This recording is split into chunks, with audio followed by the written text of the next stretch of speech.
반갑습니다. 6월 2일 화요일 큐티 스케치 시간입니다. 오늘 본문은 고린도전서 11장 17절부터 26절까지의 말씀입니다.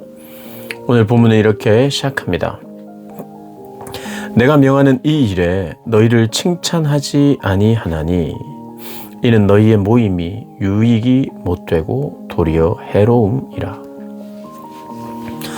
오늘 본문은 성만찬을 행하는 고린도 교인들에게 이 모임이 해롭다.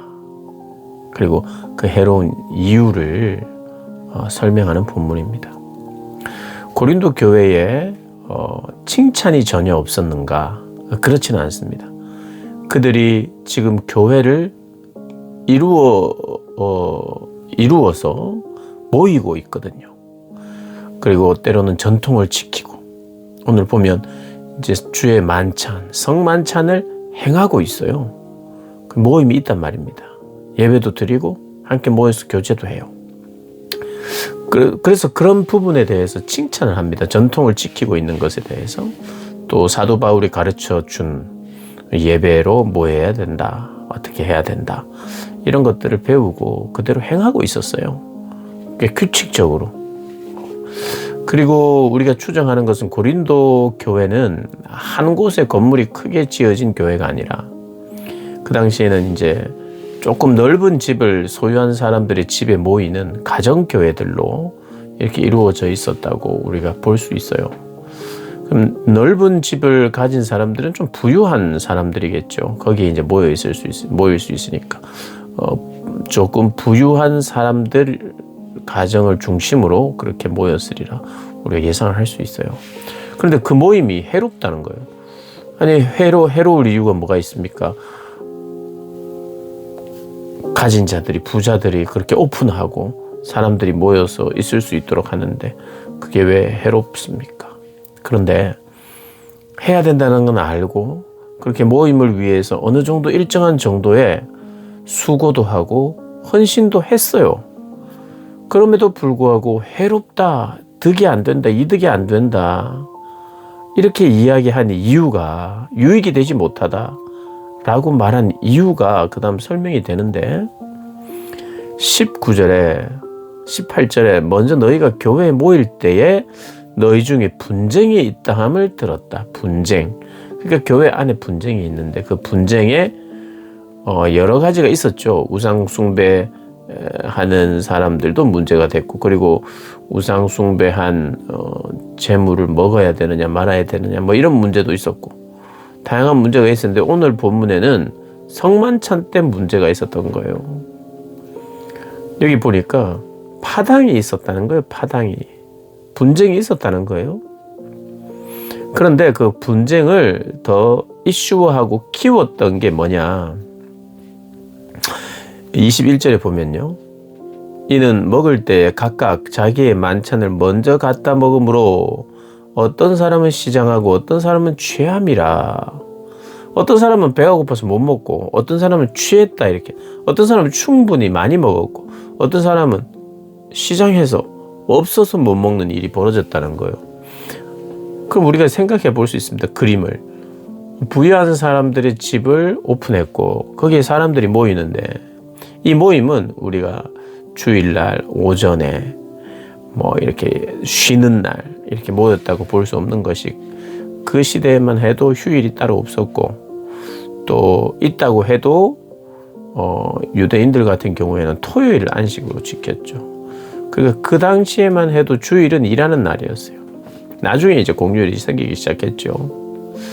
근데 어쨌든 저녁에 모였고 늦게 오는 사람이 어쩔 수 없이 늦게 오는 사람이 있었어요. 시간보다 늦게 오는 사람, 시간에 맞춰서 오는 사람, 시간보다 훨씬 일찍 올 수 있는 사람들이 이제 계층이 되어 있는 거죠. 부유한 자들이 좀 일찍 올 수 있었고 소장농이나 노예나 뭐 이렇게 가난하고 소외된 자들은 일하는 시간이 딱 저녁 이렇게 해질 때까지는 했겠죠.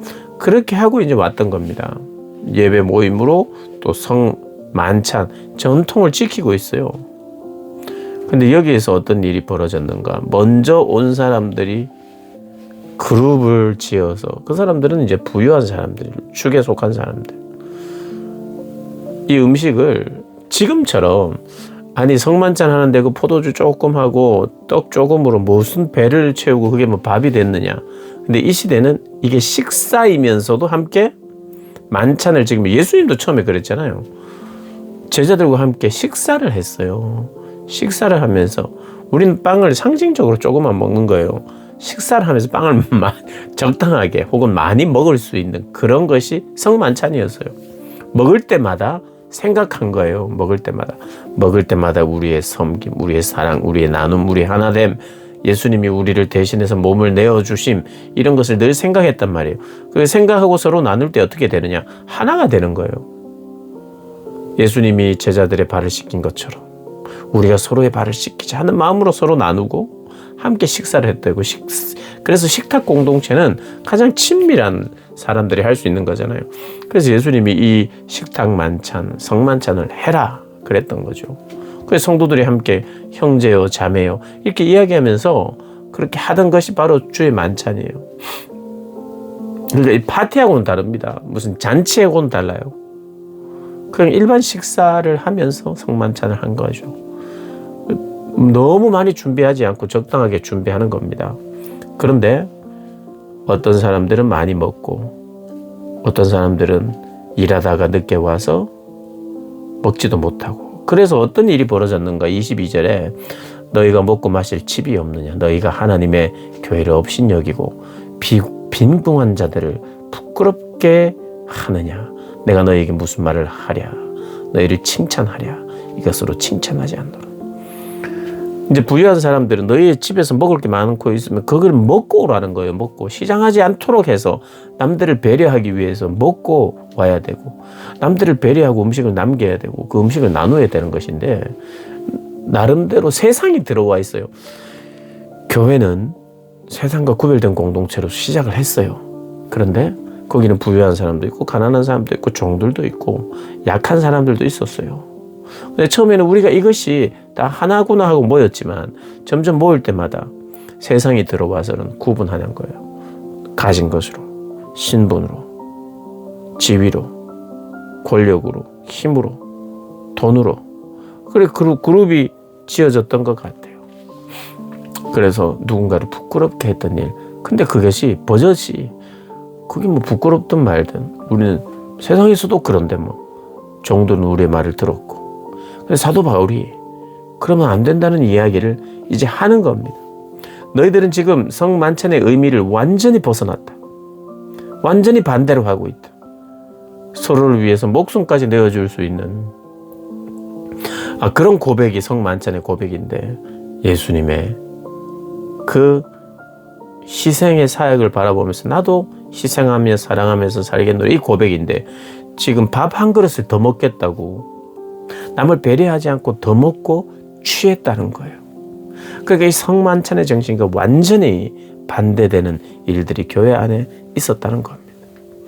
그래서 오늘 성만찬의 의미를 이야기하는 거예요. 23절부터 내가 너희에게 전하는 것은 주께 받는 것이니 곧 주 예수께서 잡히시던 밤에 떡을 가지사 축사하시고 떼어 이르시되 이것은 너희를 위하는 내 몸이니 이것을 행하여 나를 기념하라 하시고, 식후에 또한 그와 같이 잔을 가지시고 이르시되 이 잔은 내 피로 세운 새 언약이니 이것을 행하여 마실 때마다 나를 기념하라 하셨으니 너희가 이 떡을 먹으며 이 잔을 마실 때마다 주의 죽으심을 그가 오실 때까지 전하는 것이니라.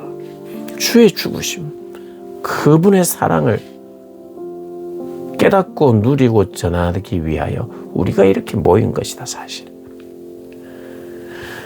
그래서 먹고 마시기 위해서 모인 게 아니라 우리는 교회입니다. 이것을 서로 고백하고 주님처럼 우리도 살겠습니다. 그런 고백의 자리에서 이 몸이 나뉘어지는 일들을 한 것이, 너희는 모이지 않는 게 좋다, 이런 이야기를 한 거예요. 그러니까 우리가 기억해야 합니다. 우리에게 가장 약점으로 다가올 수 있는 게 있어요. 하나님의 말씀을 통해서, 또 배움을 통해서, 우리의 전통을 지킴을 통해서 하나님의 교회를 사랑하고 예배를 드리고 모임을 해요. 그리고 그것이 다 좋은 거예요. 귀한 거예요.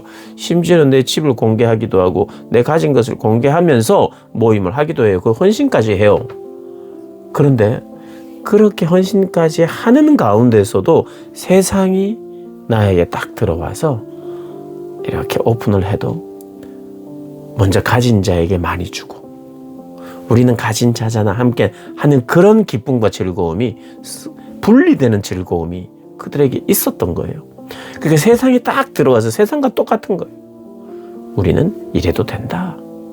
종이니까 약하니까 늦게 왔으니까 아마 상도 좀 따로 차렸을지도 모르겠어요. 그럼 이런 생각을 할 수도 있습니다. 아니 부자들은 부자들끼리 모이고 그러면 가난한 사람은 가난한 자들까지 모이지 이런 생각을 할 수도 있어요. 그것도 안 좋은 거예요. 그런데 그렇게 할 수 없었던 것 같아요. 왜냐하면 여러 사람들이 같이 모이는 것은 처음부터 그래 모였기 때문일 것이고 그리고 여러 사람이 같이 모일 수 있는 집을 가진 사람 그 사람 집으로 뭐 상류층도 있을 것이고 중산층도 있을 것이고 또 하류민도 있을 것이고 그래서 다 모여서 그렇게 예배드리고 또 모임을 했던 거예요. 시작을. 물리적으로도 가난한 사람들끼리 모이거나 그렇게 될 수도 없고 복음적인 것도 아니고 어쨌든 그 안에서 그런 일들이 벌어진 것에 대해서 사도 바울이 정말 너희는 그 모임이 너희에게 해로웠다 이렇게 이야기해요. 사랑하는 여러분, 우리도 그럴 수 있다는 거 기억해야 됩니다. 내가 헌신하고 내 시간과 내 물질과 내 것을 드리면서 사람들을 모았는데 거기에서 차별이 있고 세상의 가치로 사람을 대하는 것 이런 이야기를 하는 겁니다. 해로운 모임이다. 그러면 해로운 모임이니까 모이지도 말자 이게 아니잖아요. 정말 귀한 모임을 해롭게 만든 것이 안타깝고 문제니 그 귀한 모임을 귀하게 여겨라 라고 사도 바울이 이야기하고 있습니다. 오늘 이 메시지를 우리가 듣고 내가 헌신하고 내가 좋아서 하는 일일 수도 있지만 내가 헌신하고 희생해서 한 일 속에도 해로울 수 있다는 것을 반드시 기억하고 그러면 더 억울하고 더 문제잖아요. 아예 그렇게 헌신도 안 하는 게 낫지 이런 생각을 하죠. 헌신하고 더 욕먹는 판단받는 그런 일이 생길 수 있다는 거 우리가 기억하시고 주 안에서 깨어 있는 저와 여러분 되시기를 주님의 이름으로 축복합니다.